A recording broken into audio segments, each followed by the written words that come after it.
Saudara, sekali-kali Anda berselancar untuk memahami Bible itu sendiri. Saya bukan sedang mengajari, saya hanya memberikan edukasi. 1 Yohanes 2 nomor 6, barang siapa mengatakan bahwa dia ada di dalam Yesus, maka dia wajib hidup sama seperti Yesus hidup. Itu catat. Jadi kalau hari ini Anda menemukan diri Anda hanya hidup dalam karangan, stop. Tinggalkan kebodohan itu.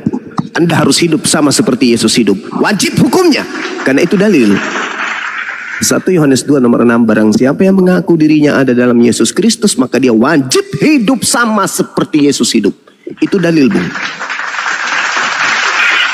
Jadi kalau hari ini saya mengatakan Yesusnya Kristen dan Yesusnya Yahudi itu berbeda, memang berbeda.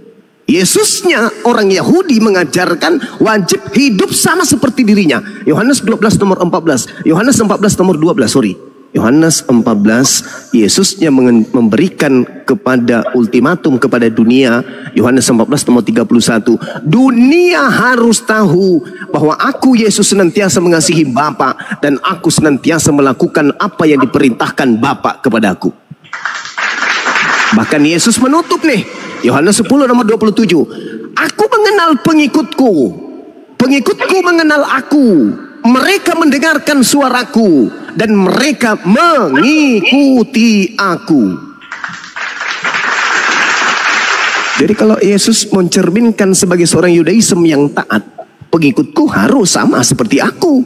Lah, saya tanya, siapa yang mengajarkan kalian ibadah minggu? Oh, memang nggak ada katanya. Berarti roh yang ada pada diri kalian itulah yang membimbing kalian menjauh dari ajaran Yesus yang asli.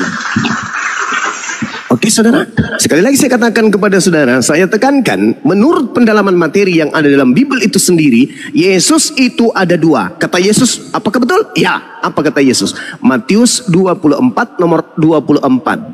Sebab Yesus palsu, Mesias palsu, Kristus palsu akan datang dan akan melakukan banyak mujizat dan kekuatan-kekuatan yang dahsyat sehingga dia menyesatkan orang-orang pilihan juga.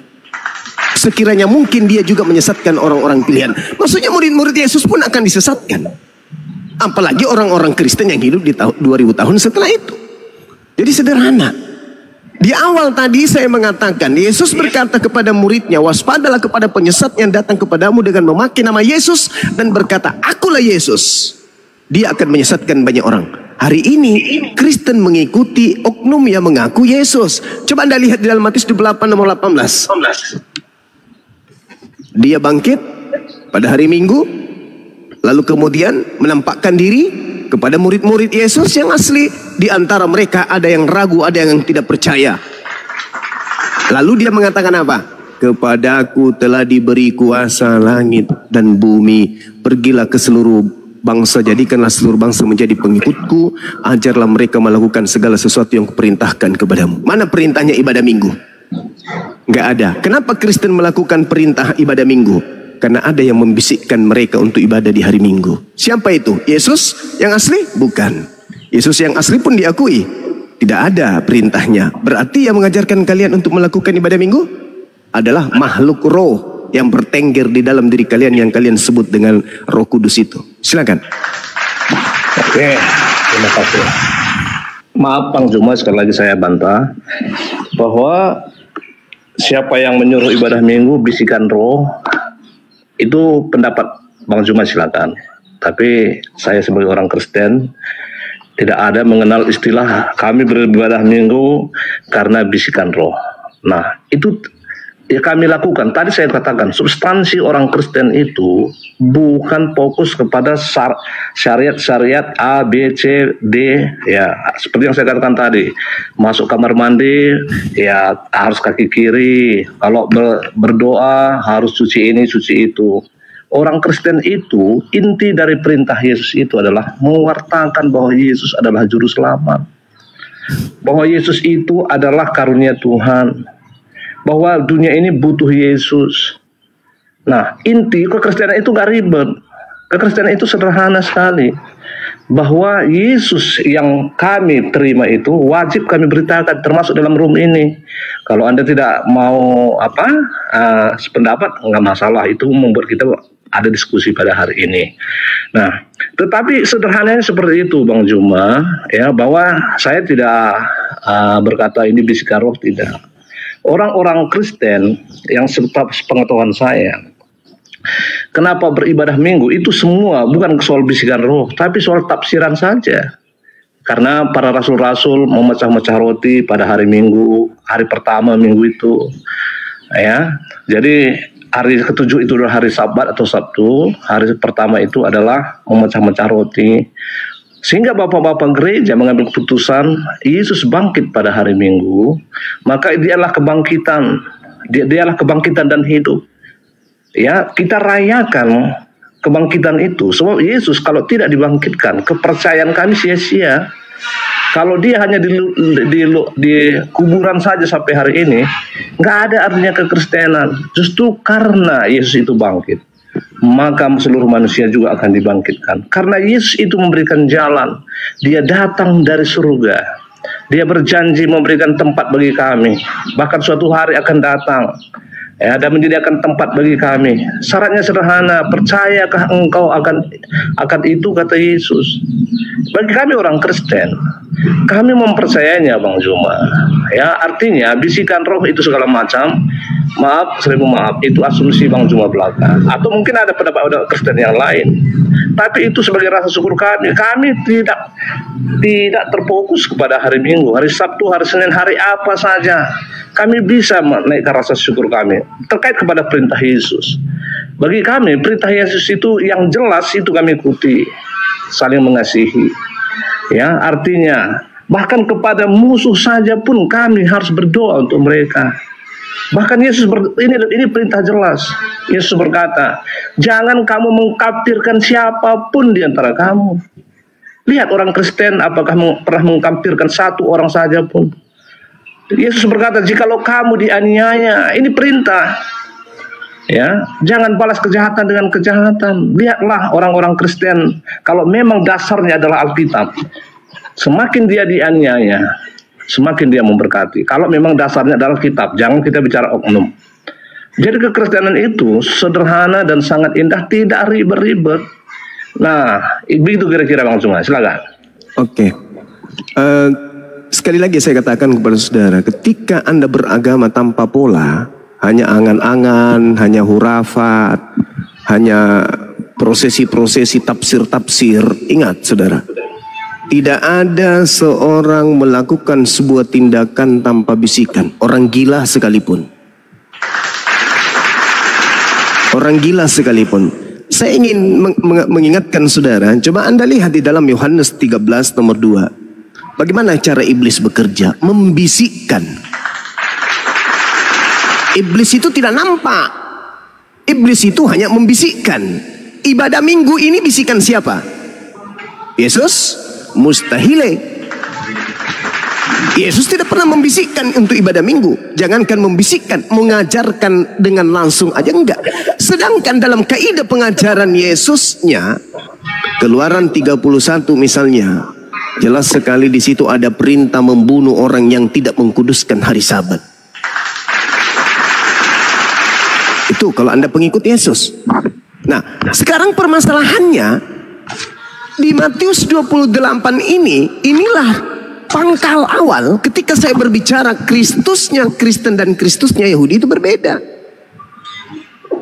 Kristusnya orang Yahudi berpola kepada aturan Tuhan. Apa yang harus mereka lakukan harus berpola kepada aturan Tuhan.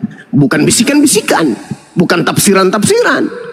Yesus melakukan satu prosesi ibadah dan mengajarkan kurikulum ajarannya kepada muridnya berdasarkan aturan Tuhan.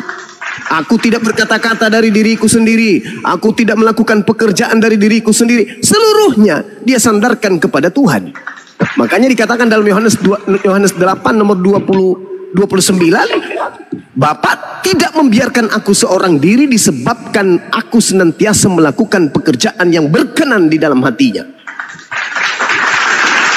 Yohanes 4 nomor 34, makananku adalah melakukan apa yang diperintahkan Bapa untuk aku lakukan. Jadi Yesus itu berpola dalam beragama. Sedangkan saudara tafsir. Berarti ada yang membisik sehingga orang itu mentafsirkan. Cara kerja iblis dalam Bible sama seperti dalam Al-Quran. Membisikkan. Yohanes 13 nomor 2. Minal jinnati wan nas. Jadi pembisik-pembisik itu dari jin dan manusia. Dari golongan iblis dan dari golongan manusia. Nah saudara, ketika Anda melihat kekristenan saudara, Yesus mengatakan di dalam Yohanes 16 nomor 12. Masih banyak hal yang ingin aku ajarkan kepadamu, tapi kamu belum sanggup untuk menanggungnya. Tetapi ketika ia datang, yaitu roh kebenaran, dialah yang akan membimbing kamu ke dalam setiap kebenaran. Nah sekarang kebenaran apa yang ditorehkan dengan ibadah minggu itu?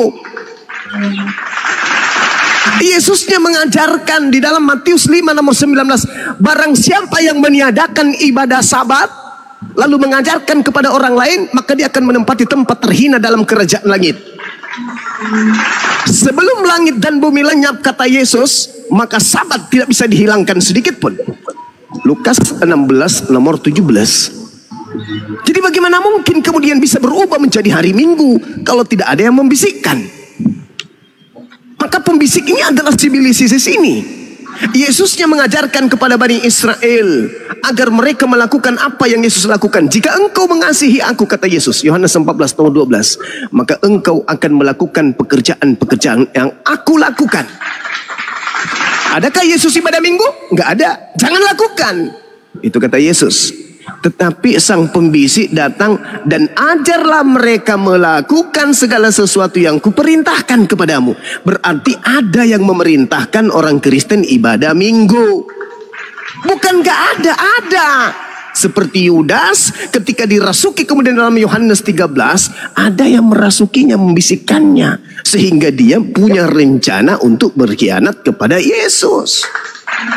Begitu juga makan babi, begitu juga semuanya yang tidak pernah Yesus praktekkan. Semua itu diajarkan oleh roh pembisik-pembisik tersebut. Ini pola saudara, pola di mana Yesus mengajarkan agamanya, di mana makhluk yang datang kepada kalian yang mengaku Yesus Kristus itu juga mengajarkan agamanya. Jadi sekarang ini ketika Anda bernarasi seakan-akan Yesus mengajarkan kasih, ya itu Yesus anak Maria. Itu Yesus anak Maria. Tetapi Yesus yang datang kepada Paulus itu membatalkan itu. Coba Anda lihat dalam Efesus 2 nomor 15. Dengan matinya Yesus, dia telah membatalkan hukum Taurat beserta segala ketetapan, ketentuan, hukum-hukum yang ada di dalamnya. 1. Hukum utama dan hukum kedua adalah kasih. Hukum utama kasih kepada Allah, hukum kedua adalah kasih kepada manusia. Dan kedua hukum inilah kemudian, dan kepada Taurat inilah kemudian, hukum kedua-duanya itu termaktum. Sedangkan hukum Taurat yang di dalamnya ada hukum utama dan hukum kedua, kata Paulus, sudah dibatalkan. Apakah orang Kristen berani berbicara mengenai kasih ketika mereka menjajah Indonesia? Orang-orang yang notabene-nya Belanda yang datang ke Indonesia yang adalah Kristen, berani enggak orang Kristen kami adalah agama kasih, berani enggak? Enggak. Kalian mengatakan Kristen agama kasih setelah Indonesia merdeka dari penjajahan yang orang-orang yang beragama Kristen. Jadi enggak ada itu saudara, enggak ada. Sekali lagi saya kembalikan kepada tema, Mesias atau Kristus atau Yesus yang kalian ikuti adalah berbeda dengan Yesus atau Mesias atau Kristus yang datang untuk Bani Israel itu. Silakan. Ya, terima kasih. Hanya karena ada tertulis bahwa iblis membisikkan sesuatu pada Yudas Iskariot, maka Bang Juma mengatakan bahwa perintah minggu, perintah ini adalah suatu bisikan. Ya. Bahkan kalau boleh saya tanggapi, ya Bang Juma sebenarnya berkata itu bisikan iblis. Ya, tapi nggak apa-apa, nggak apa-apa. Silakan aja Anda berpendapat seperti itu. Tuhan Maha Adil, Tuhan Maha Kasih. Kami sebagai orang Kristen tidak perlu reaktif, ya. Jadi, tapi secara logika berpikir, hanya gara-gara satu ayat bahwa ada bisikan, itu jelas dalam Alkitab. Jelas dikatakan bahwa iblis berbisik kepada Yudas Iskariot. Tiba-tiba dilempar kepada ibadah minggu bisikan. Coba bayangkan. Logika apa yang Anda pakai sesungguhnya? Ya, kalau bukan logika pemaksaan doktrin yang Anda miliki. Tetapi ketika ada ayat-ayat yang berkata demikian, bahwa iblis berbisik kepada pemimpin gereja, Nah, itu logika fakta yang mungkin kita perdebatkan. Bukan asumsi belaka, abangku.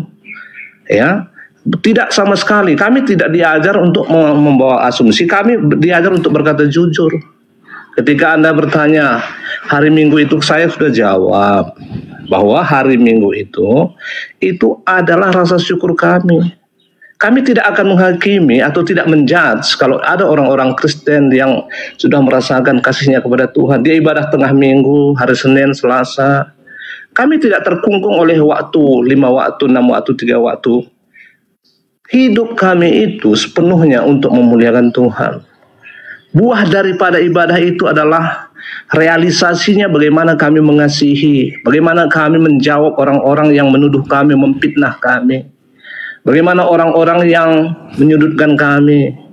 Di situ kelihatan itu orang Kristen, bukan syariat syarat. Tadi Anda katakan harus ada pola. Pola yang Anda maksud seperti apa? Mungkin Anda berkata, polanya A, B, dan C. Hidup ini terlampau ribut kalau kita fokus ke pola. Kita cukup ke garis besarnya. Substansi yang disampaikan itu apa?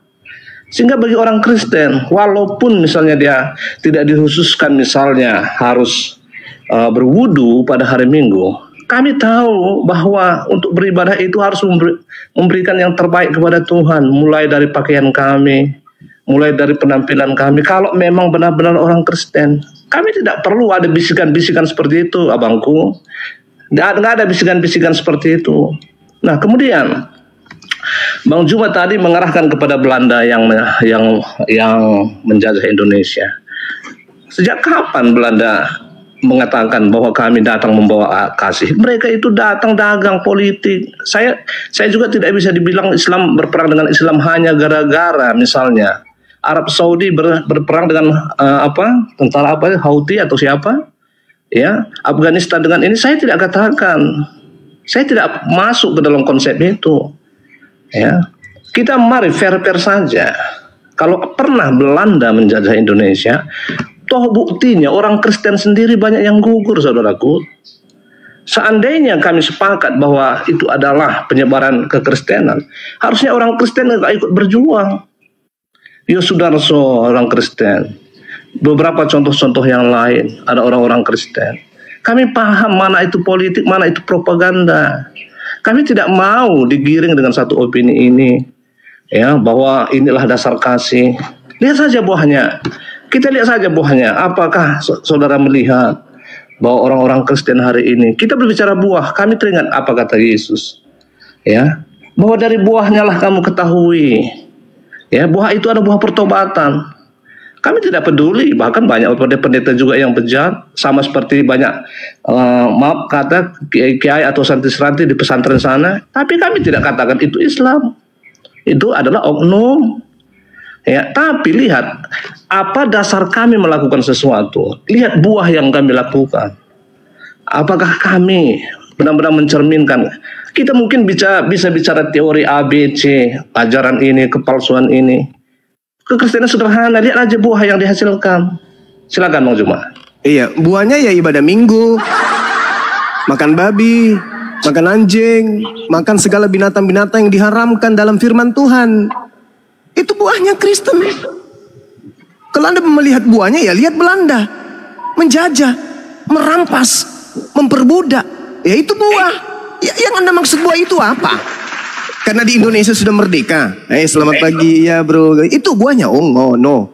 Ingat saudara, di dalam kitab yang Anda imani sebagai kitab suci, ya, diterangkan di dalam pengajaran Yesus, apabila kamu melihat pembinasa keji berdiri di tempat yang kudus, menurut firman yang disampaikan oleh Nabi Daniel.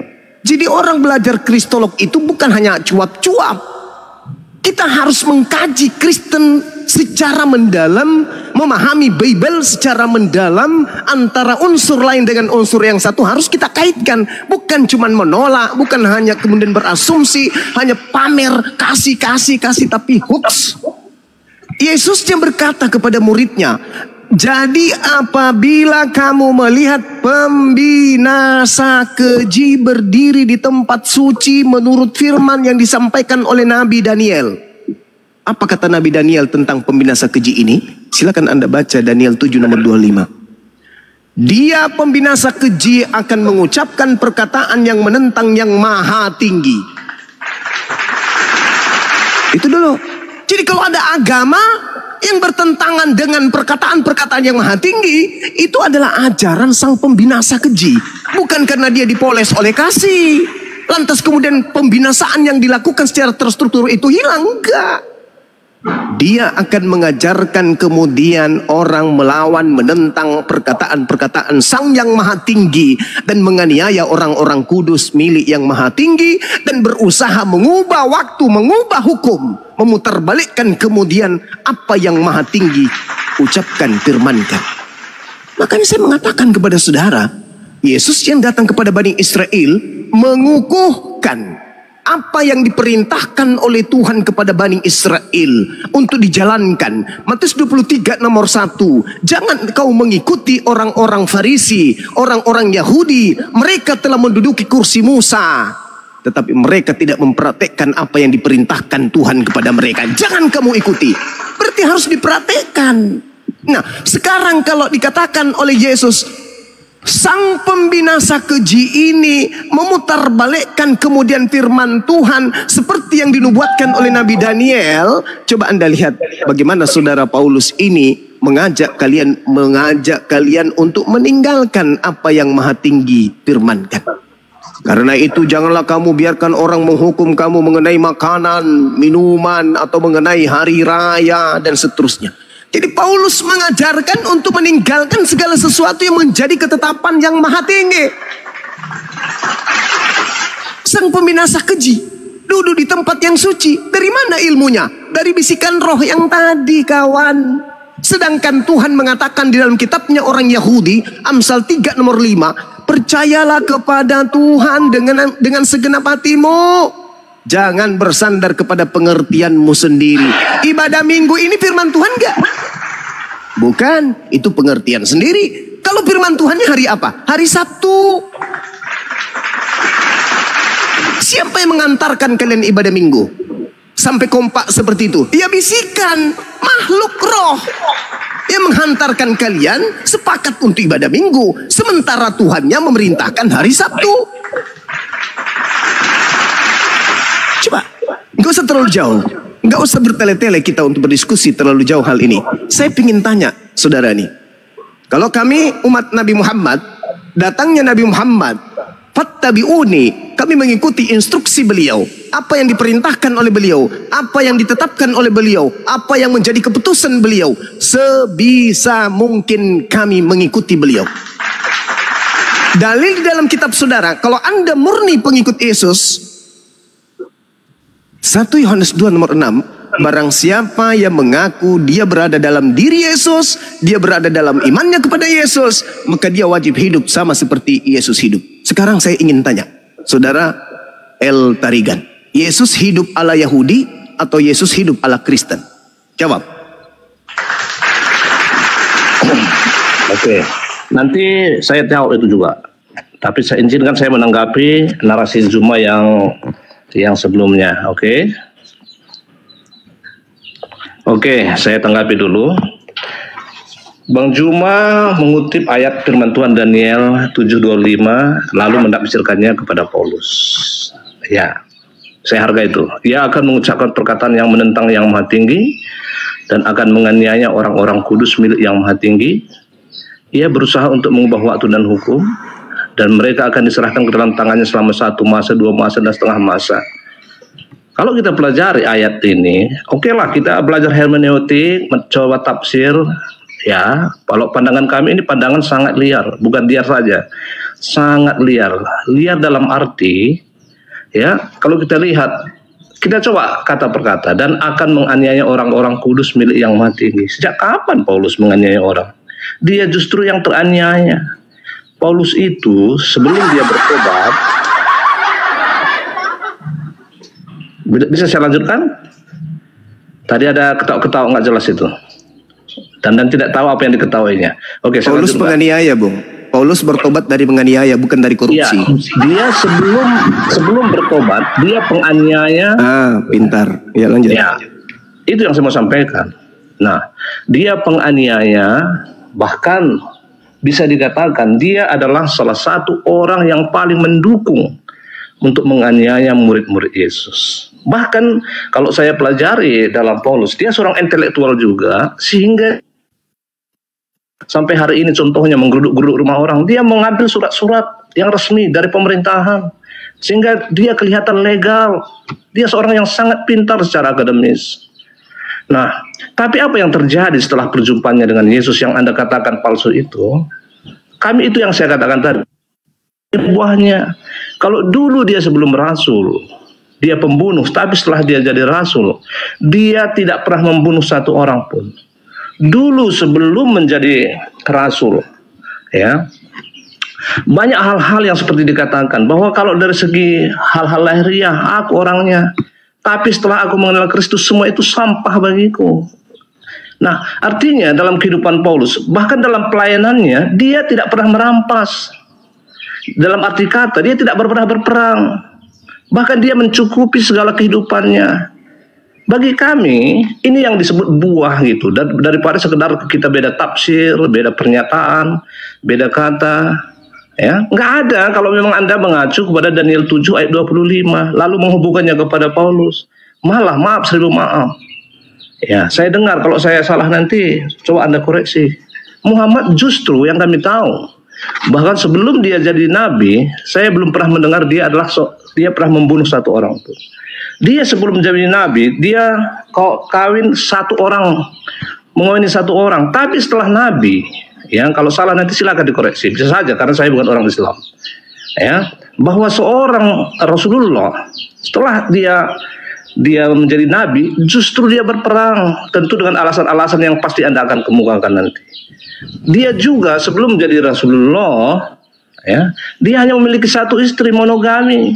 Tapi setelah jadi rasul malah jadi banyak istrinya. Nah, jadi dalam hal demikian, kekristenan itu melihat buah yang dimaksud buah pertobatan, apa yang dihasilkan. Apa yang dihasilkan orang itu. Kita tidak akan pernah habis dalam berbicara. Anda mengklaim tadi, Kristolog itu bukan main-main. Jelas, orang Kristen itu justru sekolahnya itu nggak bisa main-main. Kami tidak bisa, pendeta-pendeta kami tidak bisa hanya mengklaim hanya karena 1-2 ayat bisa jadi pendeta. Itu prosesnya begitu panjang, katekisisnya berapa panjang, pengujiannya berapa panjang. Berarti tidak main-main. Nah, kalau hari ini ada perbedaan yang Anda klaim bukan main-main, tentu saja kami lebih percaya kepada Kristolog yang kami imani. Nah, begitulah kira-kira Bang Jumat, silakan. Jawaban Anda tentang 1 Yohanes 2 nomor 6 itu, jangan hindari. Apakah Yesus itu hidup ala Yudaism atau dia hidup ala Kristen? Yesus, silakan ulangi tadi. Maaf, saya tadi janji memang, tapi saya lupa tadi. Pertanyaan silakan lagi. Apakah Yesus itu hidup sebagai mempraktikkan hidupnya sebagai orang Yudaism atau sebagai orang Kristiani?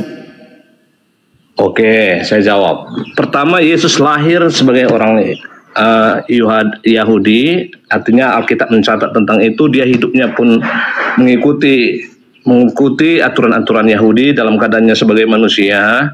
Dan Yesus tidak pernah mengatakan tentang kekristenan selama hidupnya. Silakan.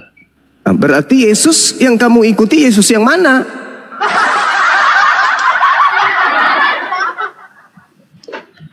Ya, Yesus yang ada dalam Alkitab, Bung. Enggak, Yesus kan Anda sudah menjawab simpulnya kan. Yesus itu mempraktikkan hidup sebagai orang Yahudi. Anda hidup sebagai orang Kristen. Yang Anda ikuti siapa hidup sebagai orang Kristen? Sedangkan Yesus yang asli hidup sebagai orang Yahudi. Anda hidup sebagai orang Kristen. Yang Anda ikuti siapa? Oke, silakan. Yang kami ikuti bukan kehidupan lahiriah Yesus, tapi perintah-perintah Yesus. Lanjut. 1 Yohanes 2 nomor 6, dia wajib hidup sama seperti Yesus hidup. Yesus hidup sebagai orang Yahudi. Lah terus kenapa Anda tidak hidup sebagai orang Yahudi? Oke.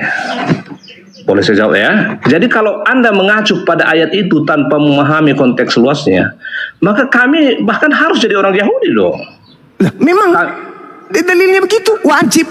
Coba Anda baca 1 Yohanes 2 nomor 6. Barang siapa yang mengatakan bahwa ia ada di dalam Yesus, dia wajib hidup sama seperti Yesus hidup. Silakan Anda pahami konteksnya berbicara tentang itu.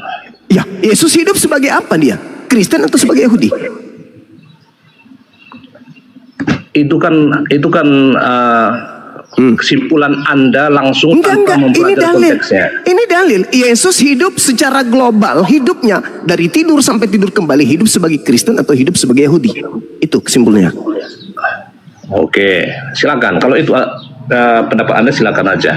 Tapi yang kami pahami bahwa barang siapa mengatakan bahwa ya ada dalam dia, ia wajib hidup sama seperti Kristus telah hidup, itu soal pengampunannya, soal kasih. Kok Anda tafsir kemana-mana?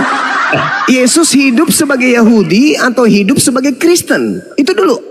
Jangan dulu. Anda juga tafsir juga kan? Saya tidak mentafsirkan. Silakan jujur. Yesus hidup ini sebagai Yahudi kah? Atau Yesus itu hidup sebagai Kristen kah? Oke, itu di bagian yang lain. Tapi Anda memaksakan di 1 Yohanes 2 ayat 6 ini kepada pemahaman Anda ini yang keliru, Bung. Bukan. Saya sedang bertanya kepada saudara. Saya minta Anda jujur. Yesus itu hidup mulai dari bangun tidur sampai tidur kembali, hidup sebagai Yahudi atau hidup sebagai Kristen? Oke, saya terangkan lagi pelan-pelan. Ya. Pertanyaan Anda menggiring bahwa kehidupan Yesus secara Yahudi, maka Anda ambil ayat 1 Yohanes 2 ayat 6, maka 1 Yohanes 2 ayat 6 itu harus mengacu kepada kehidupan Yesus secara lahiriah. Itulah wajib yang saya tangkap. Nah, itu wajib yang saya tangkap. Itu dalil. Nah, wajib. Disinilah perbedaan kita. Loh, berarti Anda bukan pengikut Yesus. Kan harus hidup sama seperti Yesus hidup, wajib. Nah sekarang kalau Anda hidup dengan pola kekristenan, berarti Anda tidak sedang mengikuti Yesus yang asli. Anda sedang mengikuti Yesus pembisik. Kan tadi udah aku bilang kan. Barang siapa yang mengatakan bahwa ia ada dalam diri Yesus, maka dia wajib hidup sama seperti Yesus hidup. Yesus kalau dia bangun tidur, yang dia lakukan pertama apa? Kristen kalau dia bangun tidur, yang dilakukan Kristen apa? Makanannya Yesus, cara hidupnya Yesus, cara beribadahnya Yesus, cara berhubungan dengan Tuhannya Yesus. Dengan Kristen hari ini, tempat ibadahnya Yesus. Dengan Kristen hari ini, kitab yang dibaca Yesus. Dengan Kristen hari ini. Inilah yang saya terangkan, bahwa Kristen ini bukan pengikut Yesus asli. Kalau Kristen ini pengikut Yesus asli, maka Kristen akan tampil sebagai seorang Yahudi yang menjaga Torah. Silakan. Oke. Nah, kita kembali, saya hanya sampaikan kembali, inilah letak perbedaan kita. Bahkan dalam konteks ini kita memiliki perbedaan yang sangat tajam ya. Kalau saya ikuti logika Anda. Ya, walaupun logika saya Anda mungkin tidak pernah pahami sebetulnya. Topik saya paham, Bung, saya paham. Saya ikuti, saya belajar mengikuti logika Anda. Kalau kita hidup sama seperti Yesus hidup, seperti dia orang Yahudi, pertama kita ini bukan orang Yahudi. Nah, belum. Silakan, tunggu dulu. Ya, silakan. Oke. Pertama kita bukan orang Yahudi. Mantap. Udah, kedua, ya. Kehidupan Yesus dalam dunia itu, kami tidak tahu dia jam makan jam berapa, dia minum jam berapa, ya. Kami tidak tahu dia apakah berambut panjang atau tidak seperti yang ada di film-film itu. Apakah dia waktu itu sudah ada sikat gigi, apa kendaraannya? Kami bukan seperti itu, Bang Jumaku. Bukan. Kalau seperti itu sangat dangkal. Kami hanya lihat wajib sama seperti Yesus itu hidup itu. Konteks yang kami dapat jauh lebih mulia dari sekedar lahiriah seperti bahwa Yesus berarti Anda melampaui Yesus. Nah, Yesus kami mengajarkan mengasihi, bahkan musuh pun kami kasihi. Ini kewajiban, buktinya Yesus pada waktu disalib. Dia berkata, ampunilah mereka Bapa, karena mereka tidak tahu apa yang mereka perbuat. Nah, jadi Yesus juga mengajarkan inti daripada kehidupan itu adalah kasih. Dia membuat satu perumpamaan. Siapa yang ketika ada orang bertanya, siapa sesungguhnya sesama manusia itu? Yesus katakan bahwa dalam perjalanan ada seorang yang jatuh. Tiba-tiba lewat orang Lewi, lewat orang dari suku-suku yang lain, tapi lewat Samaria, orang yang dianggap kelas bawah dalam konteks Israel, tapi dia justru yang mempraktekkan kasih. Nah, yang kami pahami hidup seperti Kristus hidup itu bukan dia cara berjalan, bukan jenggotnya berapa panjang, bukan berapa makan, atau di bait suci, atau di sinago di mana dia duduk. Itu mungkin ajaran Anda tentang sunnah Rasulullah Muhammad. Silakan Anda seperti itu. Kami tidak seperti itu, Bung. Silakan. Oke, baik. Jadi janganlah terlalu lebay kali jenggotnya, kumisnya, ya sampai harus kayak gitu. Jangan. Tentang konsep bertuhan aja dulu. Apakah sama gitu loh dengan Yesusnya, dengan Kristen? Kan berbeda pola itu. Lalu kemudian kasih. Berbicara mengenai kasih, selalu mengunggulkan kasih. Saya, Bung, sebagai seorang manusia nih, tidak saya menganggap kasih orang Kristen itu ketika mengajarkan anaknya menyembah kepada makhluk yang bernama Kristus dan menjadikan anak saya menjadi seorang Kristen, di mana hidup kekristenan ini tidak sama seperti hidupnya Yesus. Itu bukan kasih. Mengajak anak-anak yang baru lahir yang tidak punya dosa menyembah Yesus, ibadah minggu, makan babi, menjadi Kristen, itu bukan kasih. Kenapa? Karena itu tidak diajarkan oleh Yesus. Apalah artinya Anda mengasihi orang, membantu orang, bersenyum-senyum ria, tapi Anda mengajarkan orang lain tidak hidup seperti Yesus hidup. Itu namanya membunuh manusia secara tidak langsung. Itu namanya membinasakan manusia secara tidak langsung. Sama seperti Anda ini, korban dari orang tua. Mengajarkan Anda menjadi Kristen, hidup tidak seperti Yesus hidup. Sedangkan Yesusnya dikatakan dalam 1 Yohanes 2 nomor 6. Barang siapa yang mengatakan bahwa ia ada di dalam diri Yesus, maka wajib hidup sama seperti Yesus hidup. Enggak usah terlalu lebay, rambutnya harus gondrong, mandi tiap. Enggak usah yang itu. Pola keagamaan aja dulu. Pola keagamaan aja dulu. Yesusnya sendiri mengatakan bahwa aku mengenal pengikutku, mereka mendengarkan suaraku dan mengikuti aku. Kalau aku sujud, maka muridku salto gitu. Kalau aku puasa, maka muridku. Itu yang dimaksud oleh Yesus. Makanya tema kita ini, Kristen ini pengikut Mesias yang lain. Karena ketika Anda menjadi seorang Kristen dan Yesus bukan seorang Kristen, Anda sudah ketahuan tuh bahwa Anda mengikuti Yesus lain. Karena tidak mungkin orang menjadi Kristen kalau tidak ada yang membisikkan untuk menjadi Kristen. Tidak mungkin. Kenapa ada gereja? Kenapa ada hari Minggu? Kenapa ada Natalan? Kenapa? Karena sudah ada yang membisikkan lebih dulu. Dan bisikan-bisikan ini dijadikan sebagai pola keagamaan. Sehingga terstruktur, terencana dan masif. Dijadikan sebagai sebuah simbol-simbol keagamaan. Natal tidak mungkin tidak ada yang membisikkan. Pasti ada bisikan terlebih dahulu yang mengantarkan orang-orang terdahulu kalian, bapak-bapak gereja kalian yang utama itu untuk melakukan hal tersebut. Jadi tidak mungkin. Makanya di dalam kitabnya orang Yahudi dikatakan bahwa kamu harus berpegang kepada perintah Tuhan dan jangan kamu bersandar kepada tafsiran-tafsiranmu sendiri. Minggu tidak ada dalil, makan babi tak ada dalil, menyembah Yesus tak ada dalil. Artinya bahwa apa yang dilakukan oleh saudara kami Kristen hari ini itu bersandar kepada pengertiannya sendiri. Pengertiannya dihasilkan dari bisikan-bisikan yang ada kepada mereka yang mereka katakan sebagai Roh Kudus. Sedangkan Yesus melakukan segala sesuatu yang difirmankan. Yohanes 12:49. Aku berkata-kata bukan dari diriku sendiri. Coba bicara aja Yesus itu tidak berani. Ngarang sendiri, tafsir sendiri. Dia berbicara berdasarkan apa yang difirmankan kepadanya. Makananku adalah melakukan apa yang diperintahkan Bapa untuk aku lakukan. Apa yang dilakukan Yesus itu perintah Bapaknya. Sedangkan Kristen melakukan sesuatu ini bukan perintah siapa-siapa. Bukan perintah Sang Bapa, bukan perintah Yesus, bukan perintah siapa-siapa. Kecuali satu, perintah Roh yang datang kepada kalian. Jadi kembali kepada yang saya pertanyakan saudara, untuk membuktikan bahwa Kristen ini mengikuti Mesias palsu, lihat Kristen. Karena pola standarnya adalah 1 Yohanes 2 nomor 6. Barang siapa yang mengaku Kristus ada di dalam dirinya, maka dia wajib hidup sama seperti Kristus hidup. Nah, sekarang permasalahannya, saya kasih ruang kepada saudara.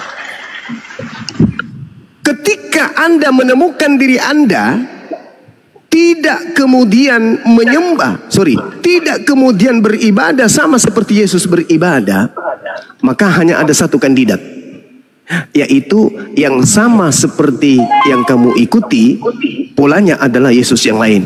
Barang siapa mengatakan bahwa ia ada di dalam dia wajib hidup sama seperti Yesus, sama seperti Kristus hidup.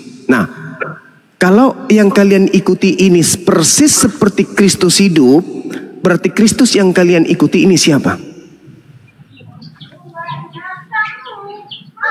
Kristus mana yang kalian ikuti? Ibadah minggu, tidak bersunat, makan babi, menyembah kepada 3 pribadi Tuhan. Ini kalian mengikuti siapa? Sedangkan Yesus yang asli, jangankan berbuat, berkata-kata pun dia harus tunduk kepada perintah Tuhannya. Yesus adalah hamba yang suci. Yesus adalah orang yang soleh. Sedangkan Kristen bukan hamba suci, bukan juga anak yang soleh. Nah ini, saya sekali lagi memberikan kesempatan kepada saudara. Barang siapa mengatakan bahwa ia hidup dalam Yesus, maka wajib hidup sama seperti Yesus hidup. Pertanyaannya, saya ulang. Apakah Yesus hidup sebagai Yahudi atau Yesus hidup sebagai Kristen? Silakan. Ya, nggak apa-apa. Sebenarnya kita hanya mengulangi apa yang menjadi perbedaan kita. Tapi nggak apa-apa. Semoga ini mencerdaskan para pendengar-pendengar kita memahami satu dengan yang lain. Nggak apa-apa, kita akan ulangi lagi. Sebenarnya jawaban saya udah jelas bahwa Yesus itu dia terlahir sebagai orang Yahudi. Dia mengikuti aturan pola-pola keyahudiannya. Dia disunat pada hari ke-8. Ya, jadi dia juga kami yakini walaupun tidak ada tertulis dia tidak pernah makan babi atau tidak. Ya, tapi mohon kami dia juga tidak makan babi. Dia pernah menyembah kepada Tuhan. Dia juga dalam keadaannya sebagai manusia, dia juga bersujud. Ya, itu secara lahiriah. Tapi pemahaman kami, saudara-saudaraku yang mendengar ini, bukan mengikuti Yesus secara lahiriah atau pemaksaan bahwa dia hidup sama seperti wajib itu. Pemahaman kami bukan berarti wajib hidup seperti orang saya sudah terangkan tadi. Jikalau itu yang kita buat jadi acuan, tapi Anda bantah, jangan terlalu melebar janggutnya seberapa. Tapi sejujurnya pola pikir Anda yang saya ikuti begitu. Jadi saya malah tidak memaksakan pola pikir saya. Oke, kalau kita ikuti pola pikir Anda, kita kekurangan bahan untuk hidup seperti Yesus. Bagaimana dia berjalan, apakah kaki kiri dulu, kaki kanan, bagaimana dia makan. Bahkan kami tidak melihat bagaimana dia sholat berapa kali sehari atau berdoa. Bagaimana yang kami ikuti itu adalah perintah-perintahnya. Kami harus wajib sama seperti Yesus. Bagaimana dia mengatakan perintah-perintahnya itu udah jelas. Bagaimana bahwa apa yang harus dipraktekkan dalam keduniaan ini sederhana sekali saudaraku, ya sangat sederhana. Ya tentu saja Anda akan tetap saya tahu bahwa ini kita akan berbeda terus seperti ini. Tapi nggak apa-apa kalau itu diulangi sekali lagi. Ya tadi udah semua yang saya sampaikan tentang kekristenan. Bahkan saya belum pernah bertanya tentang Islam sama sekali. Saya tadi udah bertanya selintingan, Anda tidak pernah menjawab sama sekali. Silakan. Oke, baik. Jadi pada akhirnya setelah muncul keputusasaan, ternyata tidak mengikuti cara hidup Yesus, malah mencoba mengatakan apa yang diperintahkan Yesus itu yang kami lakukan. Justru itu yang saya minta jawabannya. Mana perintah Yesus ibadah minggu? Mana perintah Yesus menjadi Kristen? Mana perintah Yesus pelajari Bible Perjanjian Baru? Mana? Ternyata itu nggak ada sama sekali. Artinya bahwa Yesus ketika sebagai Yahudi, Yesus melakukan segala unsur kehidupannya sebagai manusia, tunduk berserah diri kepada apa yang diperintahkan oleh Sang Tuhan. Yesus sendiri berbicara berdasarkan kehendak Tuhan. Yesus berbuat berdasarkan kehendak Tuhan. Apa yang Yesus lakukan selalu sesuai dengan kehendak Bapa. Kristen, jangankan kehendak Bapa, kehendak Yesus aja kagak. Maka Yesus menerangkan di dalam Matius 7, nomor 22-23, besok hari orang Kristen yang tidak melakukan kehendak Yesus ataupun kehendak Bapa ini, ketika bertemu dengan Yesus, apa kata Yesus? Enyahlah daripadaku wahai Kristen, aku tidak mengenal kalian, kalian semua adalah pembuat kejahatan. Itu finalnya. Kata Yesus, waspadalah kepada nabi-nabi palsu yang datang kepadamu dengan memakai nama yang menyamar seperti domba, padahal mereka adalah serigala yang buas. Dari buahnya kau dapat mengenal mereka. Apa buahnya? Tidak melakukan kehendak Bapa. Bagaimana mungkin Kristen bisa dikatakan melakukan kehendak Bapa, sedangkan melakukan kehendak Yesus aja kagak? Maka ketika hari terakhir nanti banyak orang berseru kepadaku, Tuhan, Tuhan, bukankah kami bernubuat, mengusir setan, bermujizat pakai namamu? Siapa itu? Kristen, tak mungkin umat lain. Pada saat itulah aku Yesus akan berterus terang kepada mereka, enyahlah daripadaku, aku tidak mengenal kalian, kalian semua adalah pembuat kejahatan. Saya kira selesai, Bung. Tidak ada lagi yang perlu dibahas. Mengenai kekristenan ini kita sudah final.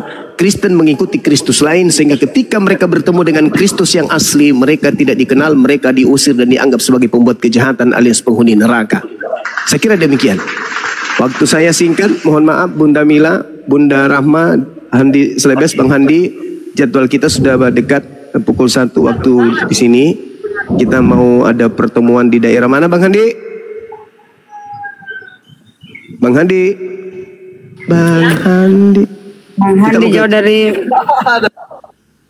Iya, kita ada kegiatan, Bung, Saudara El Tarigan. Kalau nanti ya, Anda ingin bertanya tentang Islam, Anda puas-puaskan Anda bertanya Islam. Tapi mungkin sebentar malam, insya Allah nanti kalau saya buka komal atau saya ada di komal-komal lain. Hari ini jam 1 saya harus ada kegiatan. Teman-teman saya di Cibubur sudah menunggu.